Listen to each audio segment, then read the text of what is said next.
It's the 3rd of October, 2015, and this is episode 252. This show is intended for informational and educational purposes only. What cryptocurrency enables is new, empowering, and exciting, but we're not experts, just obsessed companions walking the road towards a more peer-to-peer future.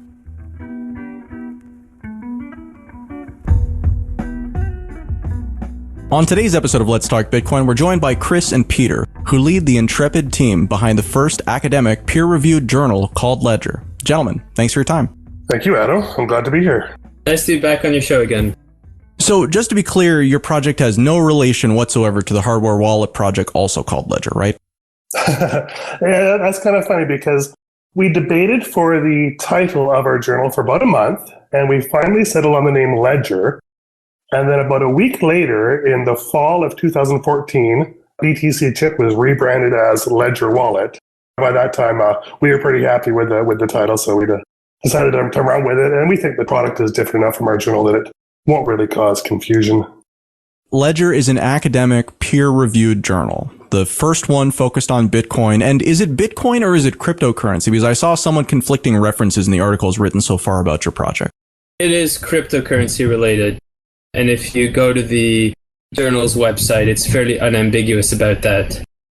So a peer-reviewed journal is something that is kind of a constant in most sciences, but Bitcoin and cryptocurrency have been to this point a very new science, and so we haven't had anything like this.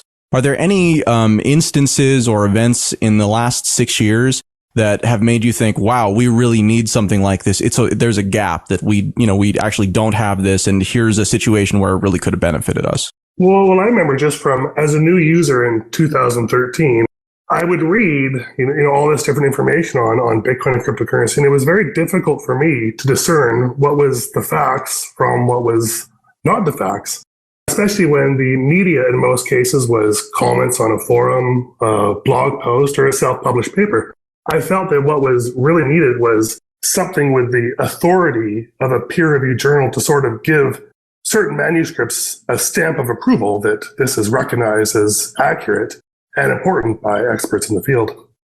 What is it about the academic peer-reviewed journal that lends that sort of credibility to this thing? Because again, just looking at the kind of origin of the species, Satoshi didn't publish in any sort of peer-reviewed journal. And at the time, certainly his work, it seems like, would not have fit into any that were around, at least not so specifically as what you're doing. So what is it about the format that you're working with? I guess peer-reviewed is probably the kind of relevant part here. What is it about peer review that is worthwhile where something like a blog post is less? To be clear, the peer review process doesn't guarantee that something that's published is correct. Lots of scientific work that's published turns out to be wrong down the road. But it does help you catch a couple of things. For example, whether the work is really novel. A lot of people in the cryptocurrency community, but again, none of this is really specific to cryptocurrencies. You might come up with a bright idea and you want to share it with some people. One, you're not sure if it makes sense, but two, you're also not sure if it's been done before. The reviewers should be experts in the field, and the peer review process can catch whether an idea has been explored before and to make sure that you're really building on old ideas rather than reinventing wheels. And then, yes, if there are mistakes that can be caught in the peer review process, then they're caught. And so it acts as a sort of a quality control filter. It's not perfect, but it does make it a little bit easier to sift through published information, get, on average, higher quality analysis and information than if you were going through blog posts. And there's just going to be a lot more noise in that case.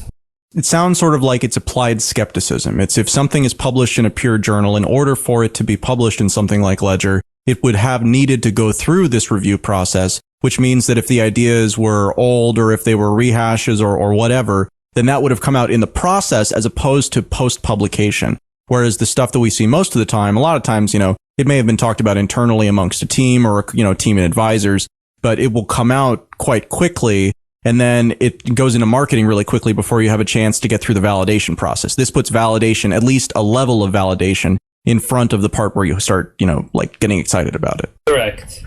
And there is another purpose to Ledger, which is not just as a place where you have a higher level of quality control for people already in the cryptocurrency community.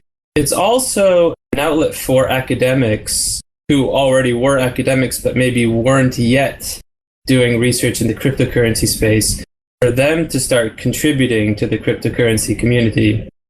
For a lot of academics, unless there is a peer-reviewed journal that they can publish their work in, they're not going to spend any time, because that's how they justify to their communities that they're being productive. For better or worse, that's a big part of the academic process.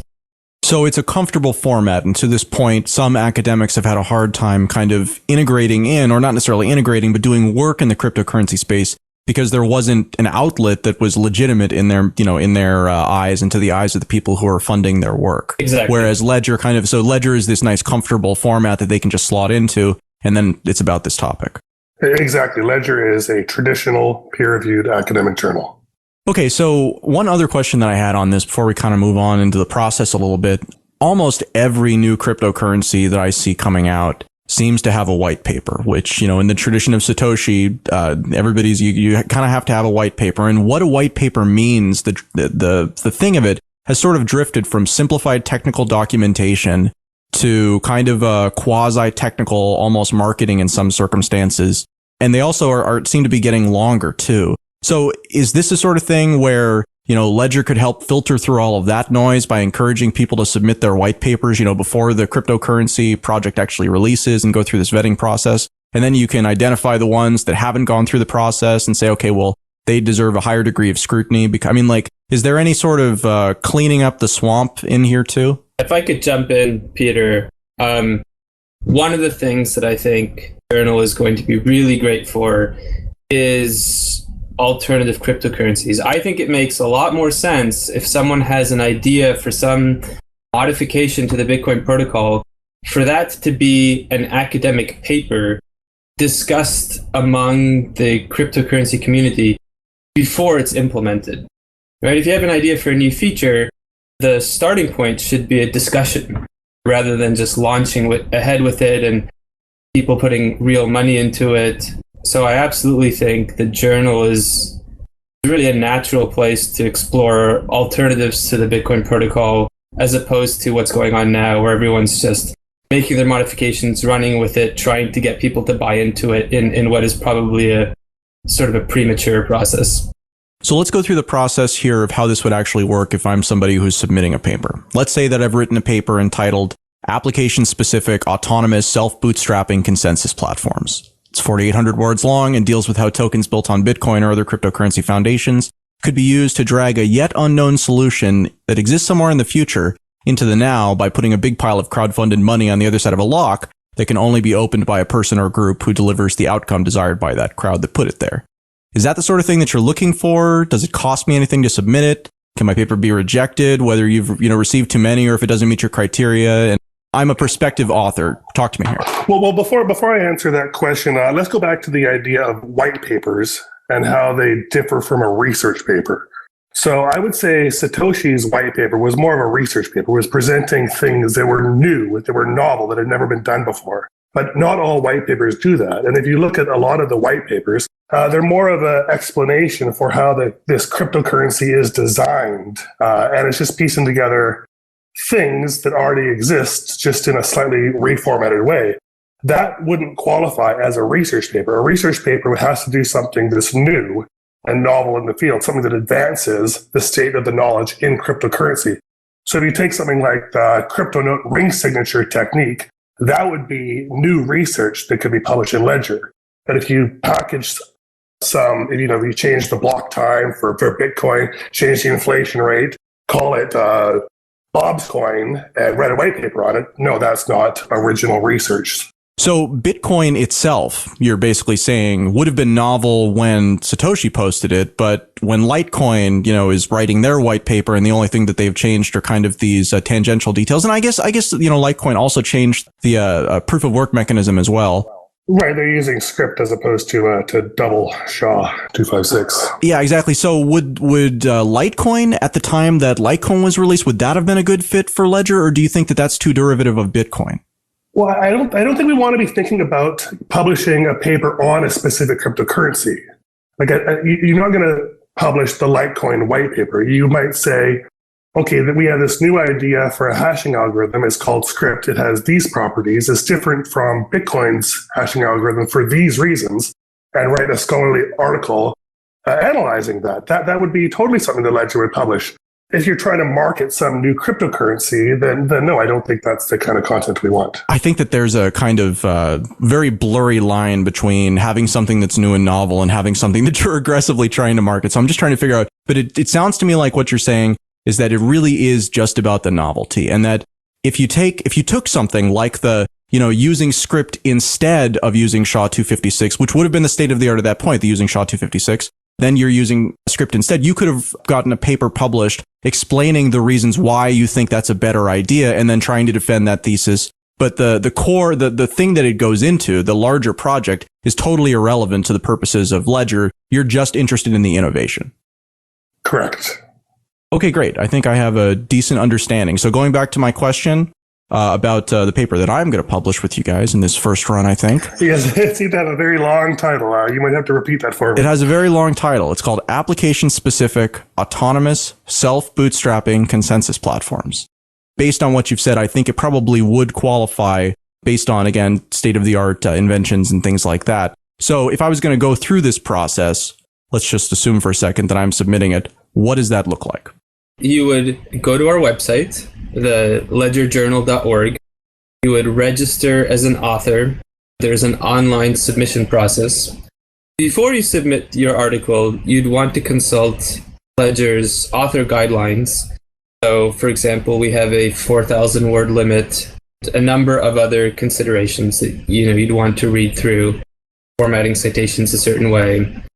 And then, if you conform to those guidelines, you would then write just a short cover letter explaining very briefly what's novel about the work, how your work fits into the scope of the journal. Then you would need to suggest reviewers in the field, at least 3, that the journal may or may not ask to review your work, plus some other reviewers that we might think are appropriate for the article. And you'd submit that cover letter with the suggested reviewers and your article.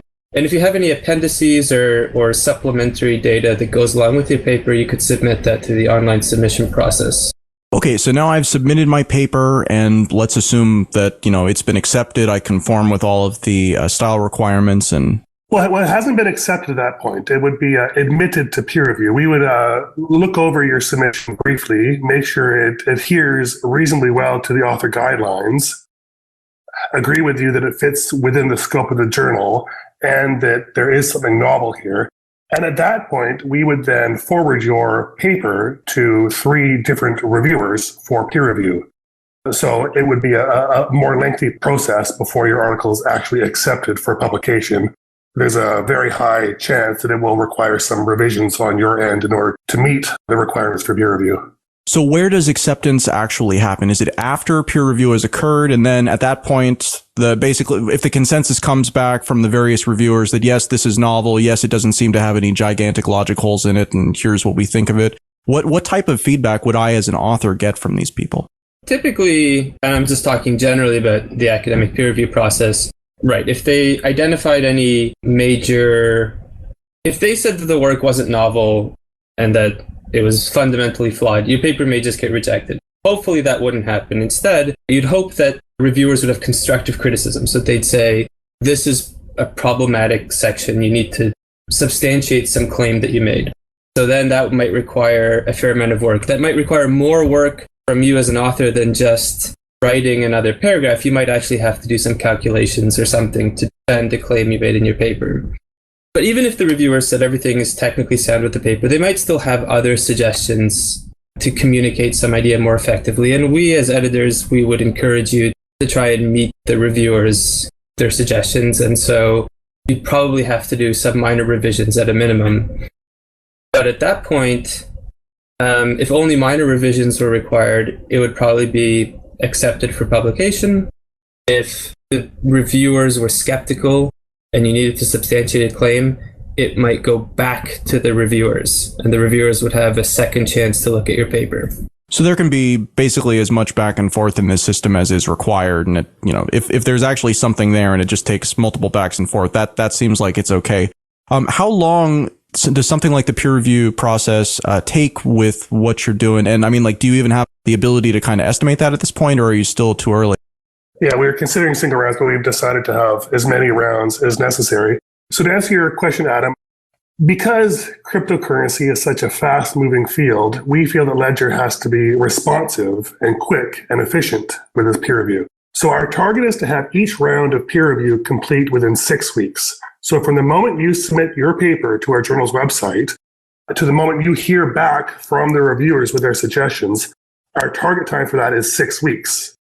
So it means that the earliest your paper could reasonably be accepted is 6 weeks, but probably the reviewers will, say, well, we really like this, but, there might be this claim that needs to be substantiated. So then you would go off and do your changes and resubmit, and then that would start another 6-week process again. And maybe by the second time, the paper is formally accepted for publication. Some of your listeners might think that 6 weeks is a really long time, but just to put that in context, the academic peer review process often takes much, much longer than that. It's not uncommon in the sciences, and especially in fields like economics and history, for the peer review process to take over a year, one round. So the peer review process takes about 6 weeks. How often are you publishing, and what formats are you publishing in? Our goal right now is to publish quarterly. So every 3 months, we'll come out with a new edition of Ledger, and it will be published in online format at Ledger's website. So there's will be no hard copy, at least initially. It's ledgerjournal.org. Okay, so it's being published to ledgerjournal.org. Can I subscribe to the journal? I mean, I guess if it's a website, is it just something that I need to put on my list of sites to visit, or are you guys going to release it in newsletter form? If you're a subscriber, when there's a new edition, you will receive an email. But basically, the journal's website, is hosting all the different PDF articles, and readers can search through our database once we actually publish some editions by author or by topic to look for content. The important thing that's happening, though, is the articles, they get a digital object identifier number. Our journal has an ISSN. It's a real journal. And imagine me having my little air quotes. So the articles will be picked up by academic library searches. We hope that with some hard work, it'll eventually be indexed by the big indexing companies like Thomson Reuters. It'll also be searchable. And most universities have university library systems. So if you search for a book, it'll search within your university's library if you're at a university, and all other universities basically in the world that are connected to the system. And Ledger will be connected into that system. So now students and academics, when they search for really, like any cryptocurrency keyword, words from the journal articles or the journal titles will come up.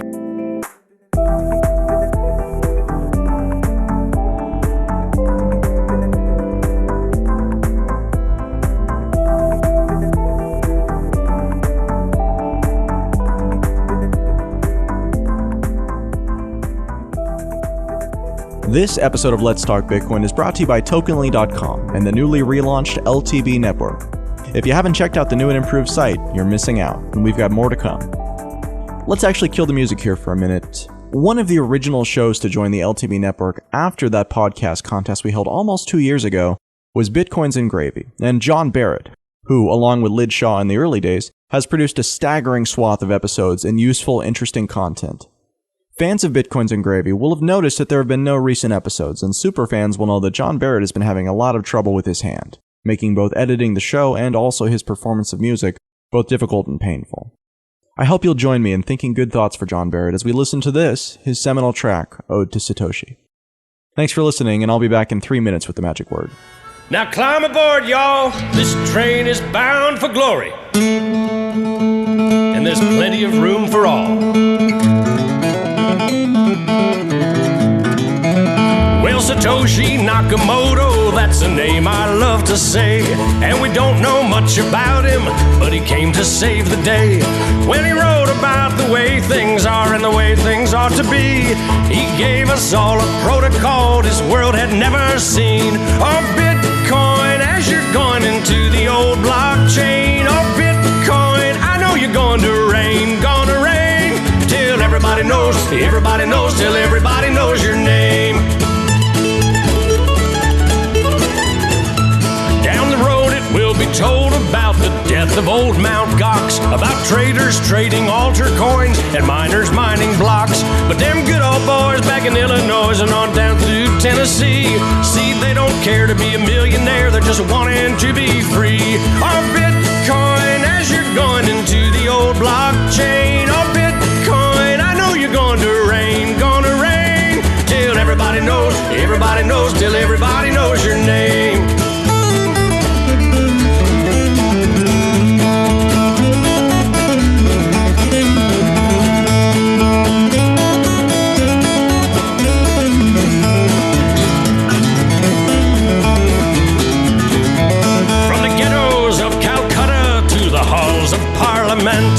While the bankers count our money out for every government. Oh, Bitcoin flies on through the skies of virtuality, a promise to deliver us from age-old tyranny. Oh, Bitcoin, as you're going into the old blockchain. Oh, Bitcoin, I know you're going to reign, till everybody knows, till everybody knows your name. Till everybody knows, till everybody knows your. Give me some exposure. Everybody knows your name. Sing it. Oh Lord, pass me some more. Oh Lord, before I have to go. Oh Lord, pass me some more. Oh Lord, before I have to go.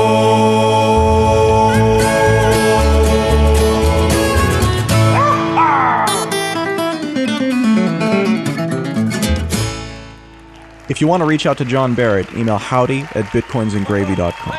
And the magic word for episode 252 is ODE. That's O-D-E. ODE. You've got until the 10th of October to visit letstalkbitcoin.com or the Let's Talk Bitcoin iOS app to enter it for your share of the listener rewards. So, two questions. One, is there a cost to be a reader or subscriber for normal people? And two, how many articles can you/do you intend to publish per issue? So Ledger is an open access journal, and it will always be open access. And that means that anybody, anywhere in the world, can read the published content of our journal for free. And that's at least somewhat unique in academic publishing, because a lot of times the content is hidden behind paywalls. Your library, your university has to have a subscription with the journal to see the content, which is unfortunate because so much of the research was funded by taxpayer money in the first place, and then it kind of gets hidden in a way that only other researchers can see it. So Ledger is open access. Why are you able to do that where other journals are not? Or why are, perhaps it's not an ability, perhaps it's just you are. Why are you doing that where others are not? There are a couple of open access journals. One of the ways that they fund their operation is by charging the authors fairly steep fees. So it costs sometimes several $1,000s for the author to be able to publish their paper. But Ledger is not like that. So Ledger is not only free to read, it's also, there are no author fees, so it's free to publish. The journal operation is subsidized by the University of Pittsburgh. That helps. It's an all-volunteer staff, and it's online only. If we were printing hard copy issues, that would require significant amounts of money from somewhere. Or if we had paid editorial staff, that would require a significant amount of money. And if there was no university subsidy, that would also change the business model. Is it sustainable the way that you guys are doing it now, or is this kind of just like a initial bootstrapping period and you have greater ambitions for paid staff and things like that? I think we would like to have paid staff in the future, but one thing we don't want to change is we always want Ledger to be open access, and we always want Ledger to be free for authors to publish in. I can imagine in the future, well, right now we're getting a small grant from Coin Center. We're really grateful to Coin Center for supporting the journal. But I can imagine if Ledger can prove itself as a useful tool for peer review in the Bitcoin community, that we could attract more funding from organizations like Coin Center or the MIT Digital Currency Initiative that would help to keep Ledger open access and free from author fees. a lot of the things that you're saying would make me then say, well, are you going to accept advertisers? Because that's kind of the natural model that seems to pull. But everything you've mentioned has been more in kind of like the academic grants sort of thing. So maybe advertisements don't come into this at all. I am quite certain that we will never consider advertising as a source of revenue. I'm not 100% sure about that, but I'm pretty sure that would never fly. The only way I can imagine us having paid editorial staff is if the field grows so much and the Bitcoin ecosystem grows a lot, then it might be the case that we can get more significant sponsorship in the future. There are some other models out there. So some journals are supported by conference fees. So there are some journals out there, not cryptocurrency journals, because Ledger is the only one so far, but other journals where they host an annual conference and everyone who submits articles to the journal comes to the conference and pays a registration fee. And from the registration fees, that helps support the journal. I don't think advertising revenue is in the plans. So talk to me about the process of becoming a peer reviewer. Like I mentioned before, I kind of joke that Bitcoin or cryptocurrency is a new science. We've been talking about the theoreticals for maybe 30, 40 years, and in practice, it's only been around since 2007. So how does one become a reviewer of this new science? What are the qualifications? And, what's the process for that? Well, first you would sign up as an author or a reader on Ledger's website, and then you would get in contact with Chris or I or one of the other members of our editorial team and express your interest in being a reviewer. At that point, we would engage you in some discussion to get a feeling for what your interests are in terms of articles to review, but also what your background is, maybe a brief bio, and just something that so we can assess your ability to review certain topics. At that point, we would add you to our reviewer database, and if papers came that we thought met your interest and that you'd be able to review competently, then we would send them your way.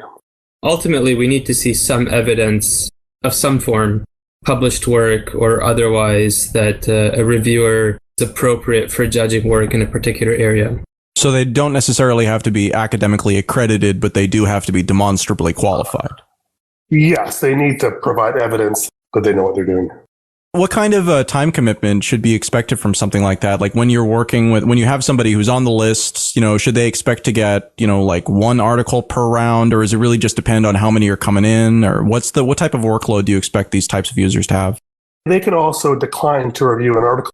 So if you wanted to review but didn't know how much time you would have, you could still enter into our database of reviewers. And if we send you an article and you don't have time to do it, you can just politely decline. Is there any secrecy in the process? I imagine that there's a fine line between preserving the surprise and novelty of a new idea being peer-reviewed for publication, and then on the other end of the spectrum being so closed as to breed suspicion about what's really going on at that Ledger, organization. On the privacy question, where do you guys fall on the spectrum? Reviewers are asked to keep the information in the paper confidential while the paper is still under review. So you can't blog about, I'm reviewing this paper and this is what it says. That being said, if there's an author out there who has a $1 billion idea, doesn't want anyone to know, they clearly shouldn't be submitting that. Right, and at that point, it's an intellectual property question. If you want to submit an article to Ledger that has some IP component that you want to protect, well, it's your job before you make a public disclosure. Submitting to Ledger would count as a public disclosure that you've filed your provisional patent application with the U.S. Patent Office. So it's kind of out of the scope of Ledger in a way too. But Peter, maybe you want to talk about the fact that we're publishing the reviews online.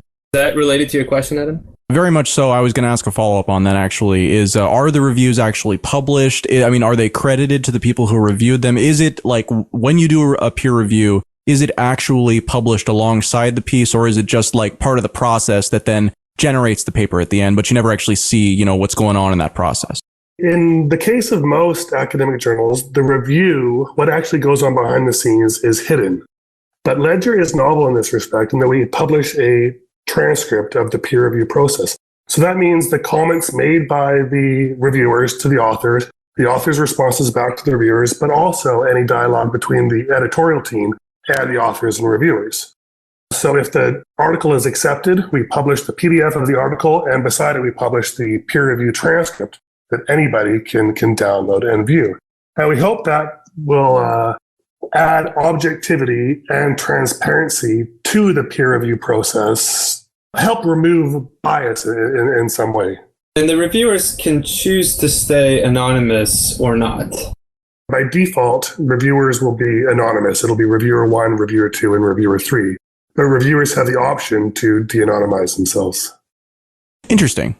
One of the things I glossed over a little bit earlier in the conversation, Ledger is embedding some kind of proof of existence into the blockchain, into the Bitcoin blockchain, I believe. What type of information are you embedding? What's the point, and why is it worth doing?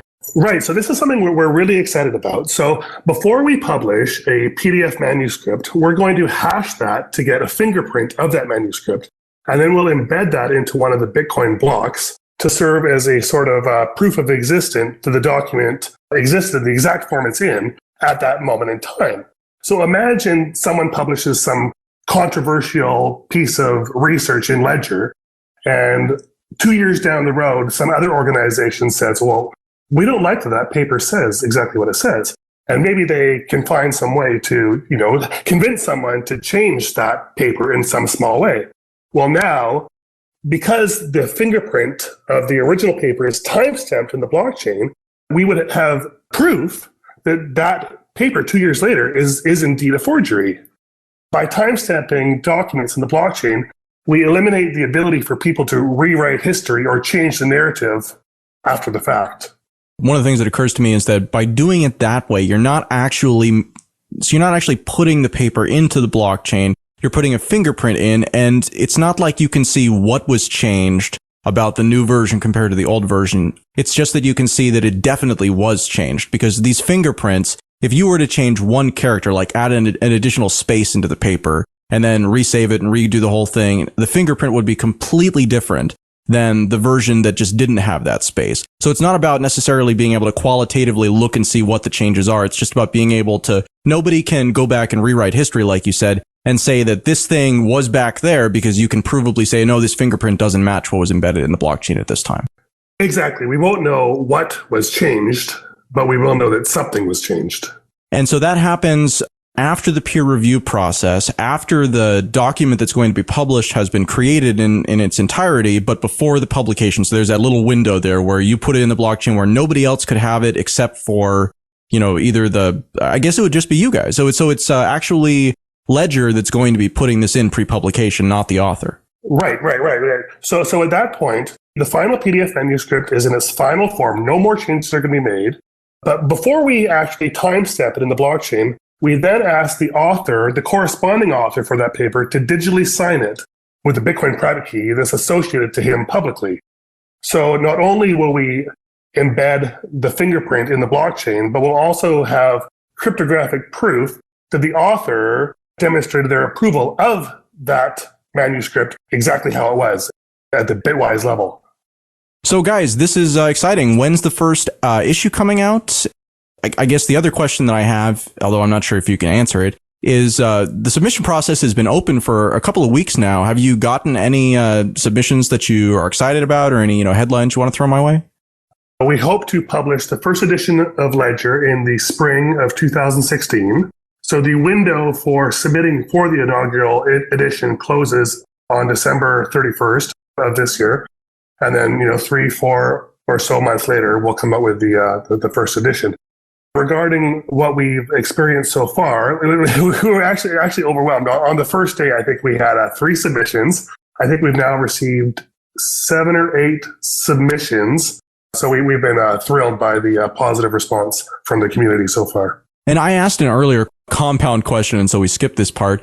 How many articles are you planning on publishing on a quarterly basis with these issues? Is it just however many are ready, or do you have we're not going to publish more than 20 articles per issue, or? We haven't really talked about that in too much detail. The plan is that if an article meets the quality requirements and has made it through peer review, we hope to publish it. That being said, because our staff is limited, if the volume of submissions overwhelms us, obviously we might not be able to keep up. Personally, I would like to see the first edition published with, at least 6, but maybe as much as 12 original research articles, and at least 1, but maybe as much as 3 review articles. And what's the difference between an original submission article and a review article? Or is a review, backwards looking at a project that's already been published about? Remember, Chris was talking about the importance of a scholarly article to be novel, to represent some new contribution to the literature. So an original research article does something that nobody's ever done before. A review article, on the other hand, kind of cohesively amalgamates other original research articles, but also, possibly forum posts and self-published papers, and kind of tries to give a more general overview and summary and kind of neatly package all this other research into a nice, tidy package that's just easier for people to process. And it's important to point out that the review articles are also peer-reviewed. So you could look at the original articles like This is New Science and the review articles as kind of the state-of-the-art recap of science or the summary. Interesting. Okay, so guys, I think that's about all I needed to know. A few more questions here. What kind of organization actually is Ledger? And I know you mentioned a little bit about some of the grants, but do you have any other funding or any other plans for funding? And it sounded like that doesn't matter too much in your eyes, too. So far, we're just supported by Coin Center. We're always willing to consider sponsorship from other sources. And is Ledger an actual company, or are you guys just an online project? Ledger is not a company. That is an option. Some journals create an LLC or some entity that stands on its own. We might do that, and the only reason we would do that is so that if Peter and I were hit by a bus, there would be this non-human entity that would officially be project. Whereas right now, it's, I guess, formally there's a relationship between me as the managing editor that has an arrangement with the university publisher. But there's not a huge impetus to go with one way or the other. It works either way.